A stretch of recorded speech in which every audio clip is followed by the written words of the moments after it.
Hello Year 12 chemists, welcome to TP's Chemistry Cuts. In this clip we use collision theory to explain how the rate of a reaction can be changed by changing the concentration of a solution, the surface area of a solid, or the temperature of the reaction mixture. We also look at what catalysts are and how they speed up reaction rates. So those are the two factors, okay? The frequency of collisions between colliding particles, and secondly, the fraction of those collisions that are effective. So if you alter those two factors in any way, it will change the rate of reaction. Okay, so that's where we're at next, okay?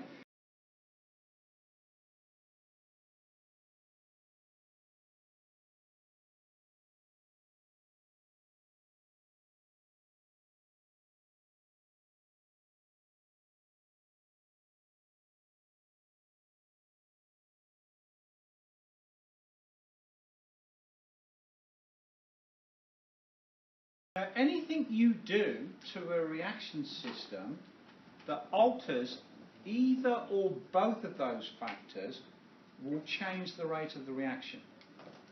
Okay, so if something you do causes the frequency of collisions to go down, just the frequency of collisions, then the reaction slows down. Some things we do will cause both factors to change. Okay, and you probably remember from last year. Okay, but we'll go through all the various things that will cause one of those two factors or both factors to change.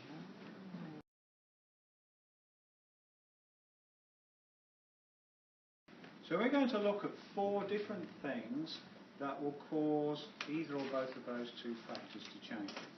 Okay, so the first thing we're going to deal with is concentration, and there's an implication here that one or more of our reactants is a solution. So when we're talking about concentrations, we're really talking about concentrations of solutions. So the best thing to do when we're looking at concentration, if we're going to use it to explain why concentration changes a rate of reaction, we need to, first of all, give a very careful definition of what we mean by concentration. Anybody tell me? What do we mean by concentration? The amount of particles in a volume. Yeah, more or less. But it's a little bit more precise than that, but yeah, you're pretty much there. So it's a measure of the number of particles of a solute in a given or set volume of solution, okay, or solvent. Okay? So let's put that down.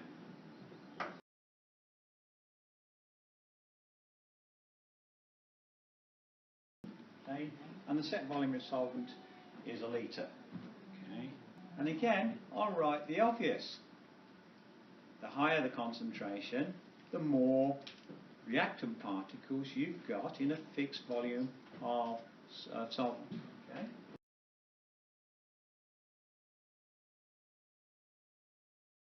A simple way of modelling concentration is to use students. Now, we're not going to get up and do a year 9 type of practical or even mimic a solution or anything.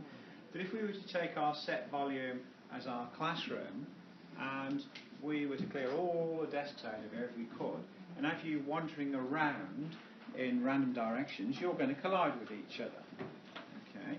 Now, if we were then to bring in another 2 classes, in other words, we increase the concentration and have everybody wandering around in random directions, what would that do to the number of collisions that you'd see every second? Would it go up or down? Because it's going to go up. It just makes common sense, doesn't it? And it's exactly the same when you're looking at collisions between reaction particles in solution. If you increase the concentration, what you're doing is increasing the number of reactant particles in a set volume, so you're actually going to increase the frequency of collisions. So we're changing this factor. Okay? So if we increase the frequency of collisions, we're going to speed up the reaction. Because, and you must put this in this year, it's absolutely essential.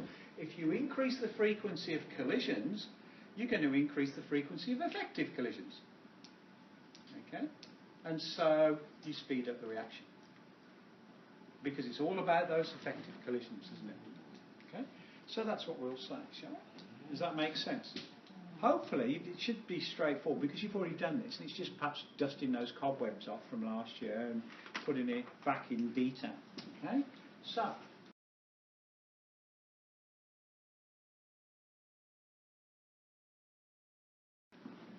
let's take this step by step. What we're doing is starting off with saying what we've done to change the system, because we're going to change the system in some way to speed it up or slow it down.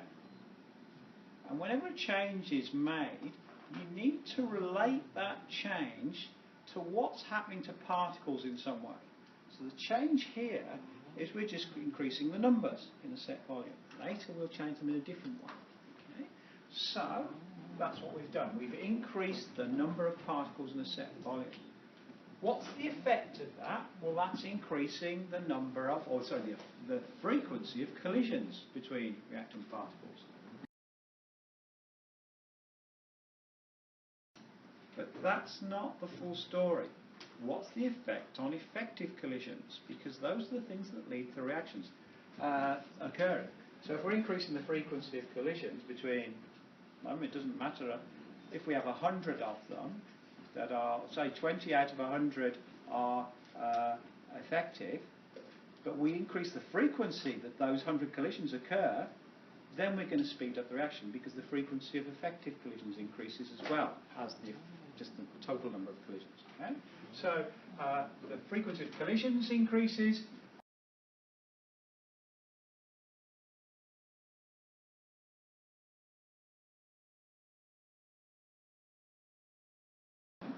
So increasing concentration increases reaction rate. Do not get fixated with making things faster, because often you'll be asked what happens if we decrease the concentration. Everybody goes, oh, I've done that. So be able to do it in reverse. Okay, so decreasing the concentration decreases the number, the frequency goes down, so the frequency of effective collisions goes down and the reaction slows down. Always be prepared to be able to go either way.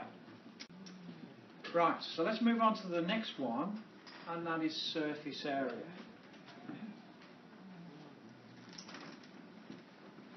I'm going to put up here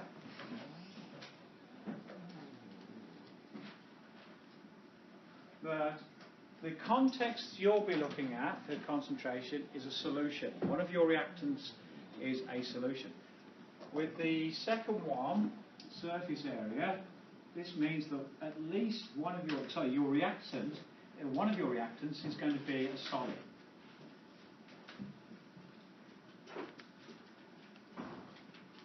Okay.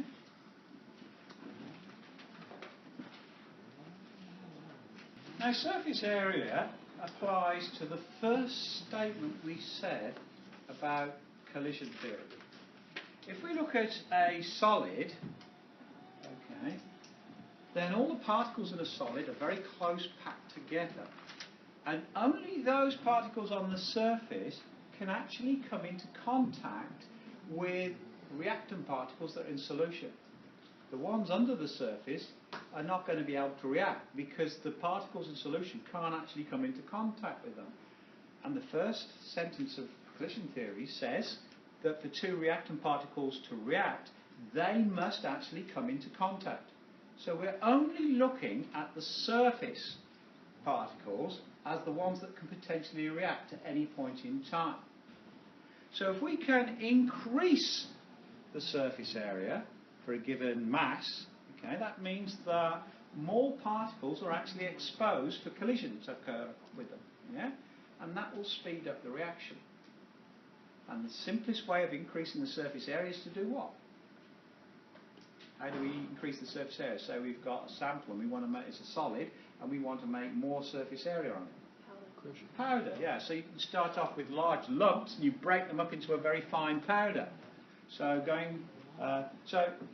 I don't like to call it particle size because I talk about particles as being the things that are reacting together. So I talk about lump size of solid. And if you break them down to be smaller and finer, so you go from something like marble chips for calcium carbonate to a powder, you've massively increased the surface area.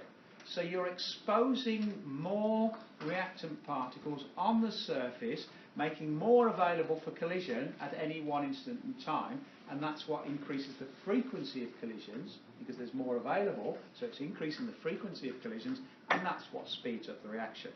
So surface area is another way of changing the frequency of collisions.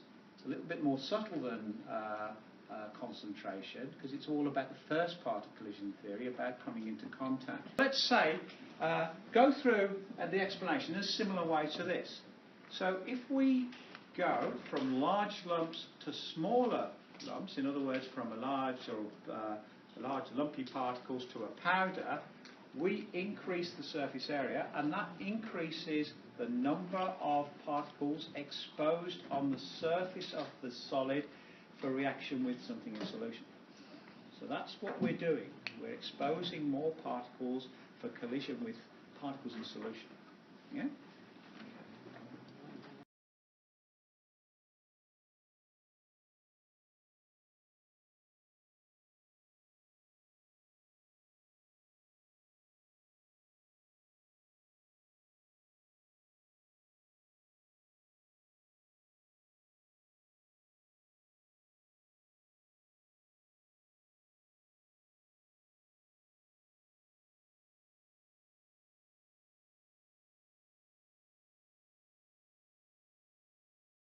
So I've underlined to emphasise the important parts. There's a lot of writing there, but in fact it's only underlined things that are the really important parts that you really need to get right. And it's in the right order once you've done it.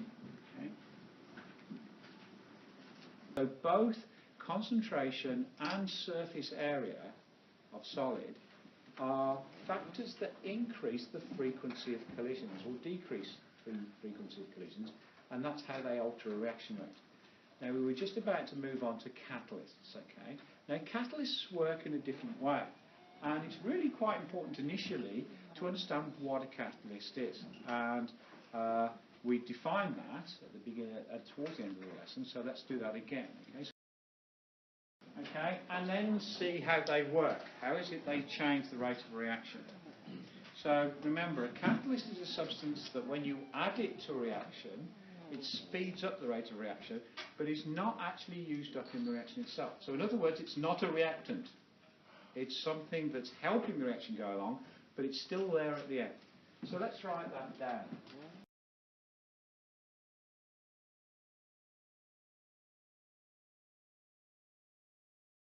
The way in which they work is they change the way. I showed a very simple mechanism of two things bouncing or colliding with each other, and if the collision's effective, then bonds or one or more bonds are broken and you form new bonds. A catalyst changes that. And maybe it introduces a different type of mechanism, and depending on the catalyst, it depends on what mechanism it's bringing in. Okay? But the important thing is the alternative route it provides the reaction has actually a lower activation energy. Okay? So the amount of energy needed to break existing bonds goes down. So what in fact you're doing is, by lowering that activation energy by providing an alternative pathway, is you're actually changing the number of effective collisions that are going to occur. So that's the factor we're changing, the proportion of collisions that are actually going to be effective. You get many more effective collisions, or a higher proportion of collisions that are effective, so the reaction speeds up. It's as simple as that. Okay? Now, the other thing I want to do is I want to introduce to you a way of showing you how you can represent that as part of a reaction profile, as a reaction profile graph, which is a very simplistic way of looking at it. Okay? So, let's write all that down.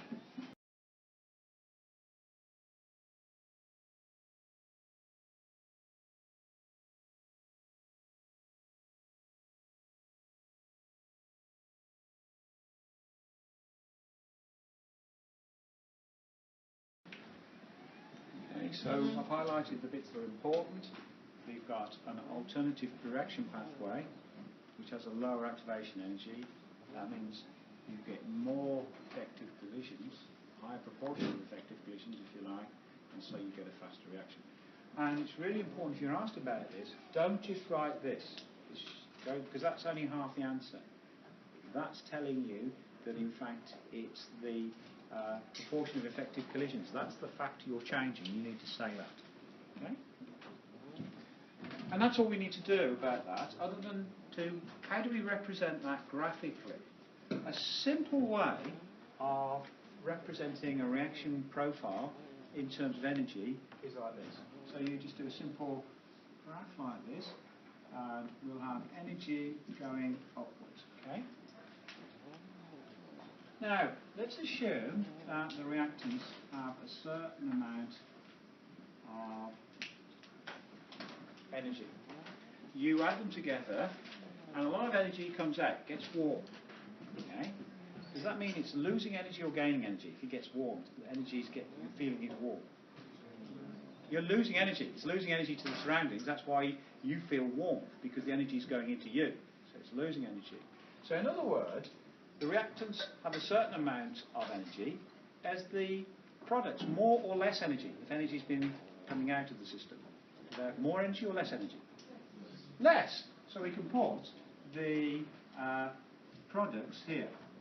Now, not all reactions are like that, as you'll see when we come to look at the particles and thermochemistry unit. When we look at the thermochemistry thing, we'll look at other reactions where it's the other way around. But let's just assume this is a reaction where there's energy being given out. So what we're saying is the energy goes down because then the heat's been given out.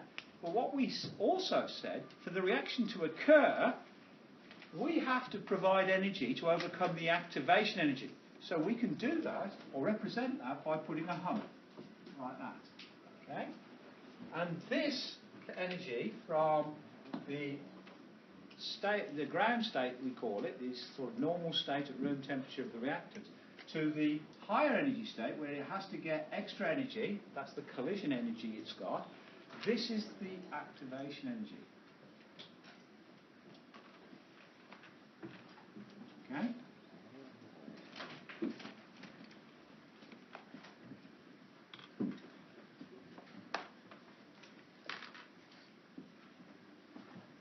So, if the black line there is the normal reaction, what a catalyst does is it provides something like that.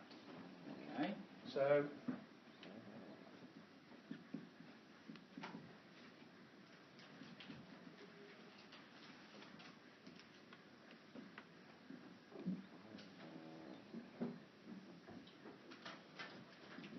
that's the activation energy if there's a catalyst present. Not forward.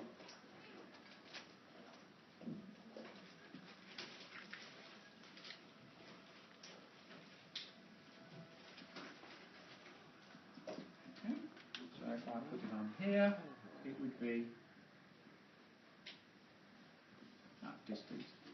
Okay, so it's a bit messy, but you can hopefully see what I'm doing there. Okay, so it's that distance there. On the top of that hump.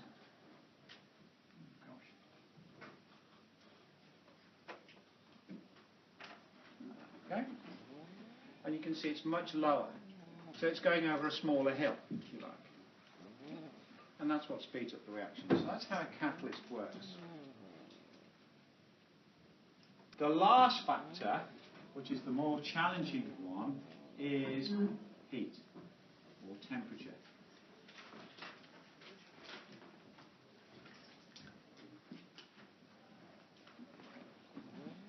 And it's challenging because it actually affects both of those factors, the frequency of collisions and the number of effective collisions that are occurring at any point. Yeah?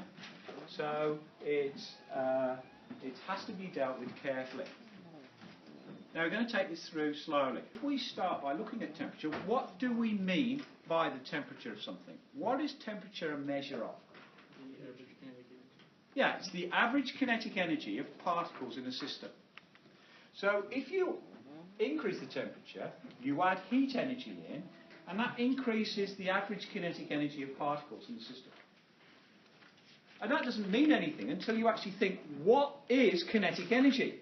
What is kinetic energy? It's the energy of movement. So if you're increasing kinetic energy, you're actually increasing the speed with which these particles are moving around. And that's the important thing. So let's write down that before we go any further. Okay, so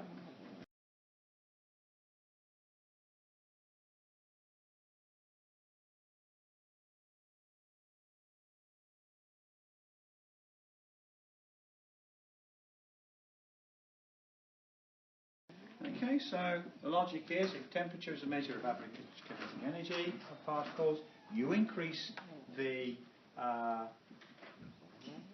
temperature, you're increasing the average kinetic energy of particles, so you are increasing the speed in which they're moving. And collision theory is all about the speed at which these particles are moving, the amount of energy they've got when they collide. Okay? And it's just common sense. If you have a whole number of particles moving in an enclosed space, they will collide a certain number of times each second on average. If you suddenly move faster, they're going to collide more times per second. And that's the equivalent of what you're doing. You're just increasing the speed, and so you're increasing the frequency of collisions. Okay? So that's the first part of it. Increasing the temperature increases the frequency of collisions because those particles are moving faster, and so you increase the frequency of effective collisions, and so the reaction speeds up. So,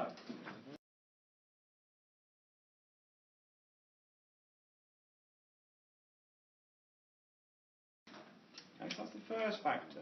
You've increased the frequency of collisions. However, if you've increased the temperature, you've also increased the energy each particle has. Okay, so kinetic energy is still a form of energy. So when they collide, generally they collide with more energy. So a greater proportion of those collisions are going to be effective purely because there's more energy involved. So the more energy you put into the particles when they collide, the more likely they are to be able to overcome that activation energy barrier. Okay? So this is in addition to that. So this is speeding up the reaction, but then you've got a double whammy here. You're also increasing the number of effective collisions because they're colliding with more energy. Okay?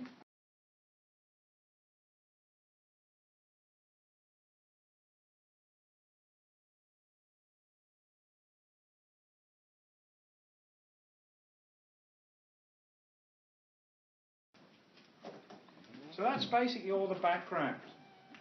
Okay?